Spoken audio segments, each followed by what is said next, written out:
be wrong, right? What I see. What's your perspective on that, my brother? Let's take it again one step further. Yeah. The church is one element, of course. Within any community, we have the mosques, we have synagogues, and of course we have different places of worship.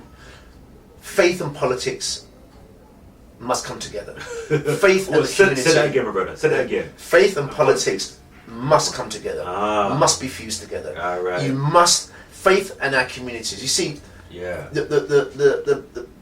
The people of faith in our communities have a crucial role to play in the health, in the spiritual health of our community.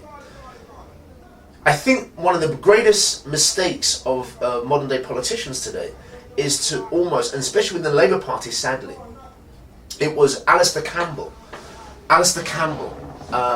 the guru for Tony Blair, who stated some time ago that Labour doesn't do God.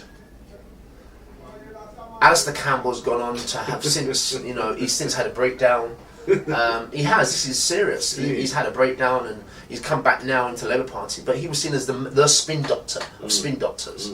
And he made that statement, Labour doesn't do God. Labour doesn't do God. We don't do God. That was his statement. Now, you see, the church, mosques, synagogues, all the places of worship are integral parts of our community. And to me, unless we recognize that, then our community, we will continue to have this fractured community that we're having today. But the church and all the places of worship must also do more. And they must engage the secular or the community too. They cannot just continue to preach to the converted within their four walls. That's right. But in saying that, we have wonderful work being done by street pastors in Tottenham. And I know many people from my own church, the Cathedral of Praise in Wood Green, are part of the street pastors team. And they go out on Fridays between 10, 11 at night till 3, 4 in the morning, working with the people sleeping on the street and bringing hope to those people. So outreach for the church is vital. But the role I think we're getting to is the role of the church and faith groups in politics. The church cannot divorce itself from politics. That's right. There is a marriage, and it's a marriage, where it's a marriage, they would say, made in heaven, But I feel it is a marriage made in heaven, because you see, right now, and as someone who worships at my own church, God is positioning people now in all sections and in parts of our community, not just in the church. We must be in politics, must be in big industry, in everywhere, because it's important that people come back to that spiritual understanding and that love for other fellow human beings. And whether or not you're a Christian or you're a Catholic, or whether or not you're a Jew or a Muslim, a Buddhist or whatever you are, it comes back down to the love for your fellow man. Right. And putting your fellow man first, because I cannot believe we are here just for ourselves, to look after number one, which was then going back to the Thatcher years. The Margaret Thatcher years were the get what you can and can what you get mentality, keep it, no, that's not what life is about. It's we need each other.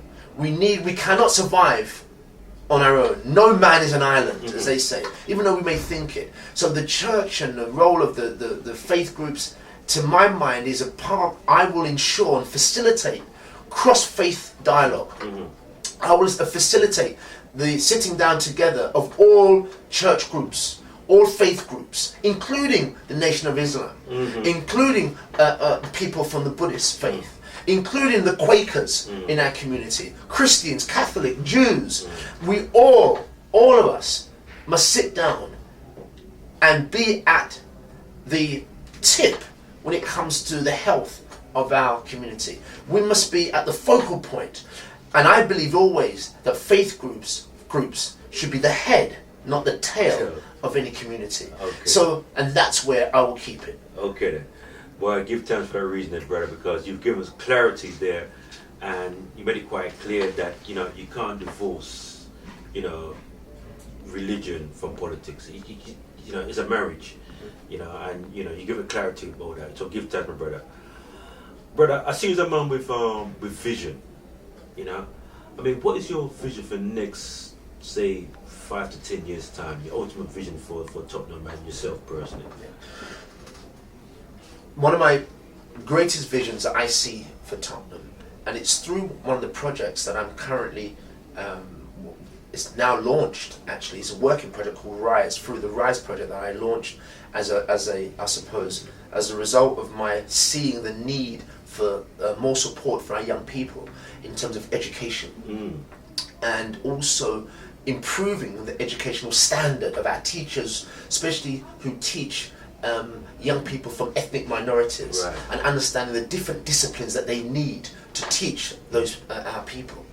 But you know, through the Rise project, through the, that will focus on working with what's called the Rise Coaching Clinics, where we'll be working with schools, going into schools, working between 4 and 7, working on the school premises, adding to the booster classes for booster exams. We'll be actually helping young people who are probably not doing as well within the normal school curriculum.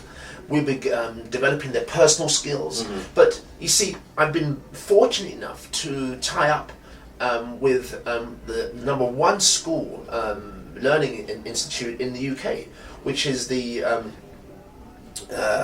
it's just got my head now. The City of London. City of London Secondary School, okay, based in Moorgate. That's the girls' school. City of London Girls, okay, based in Moorgate, and City of London Boys are based in St Paul's. Okay. And they have been #1 in the league tables now for the last 5 to 10 years.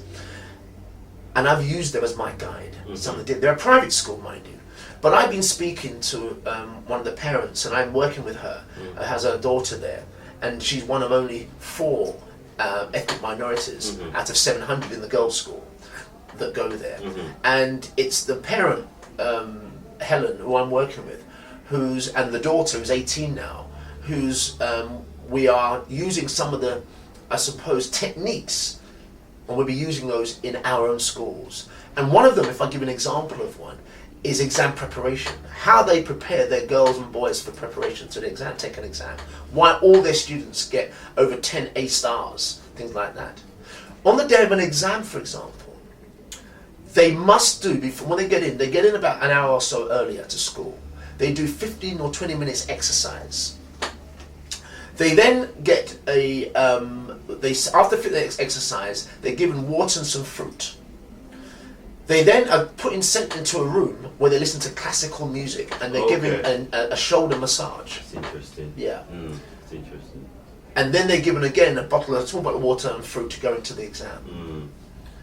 This technique has proven to generate the blood flow to the brain, to stimulate the brain, and then relax. And classical music has shown that there's certain beats within the classical music that help to relax you as well.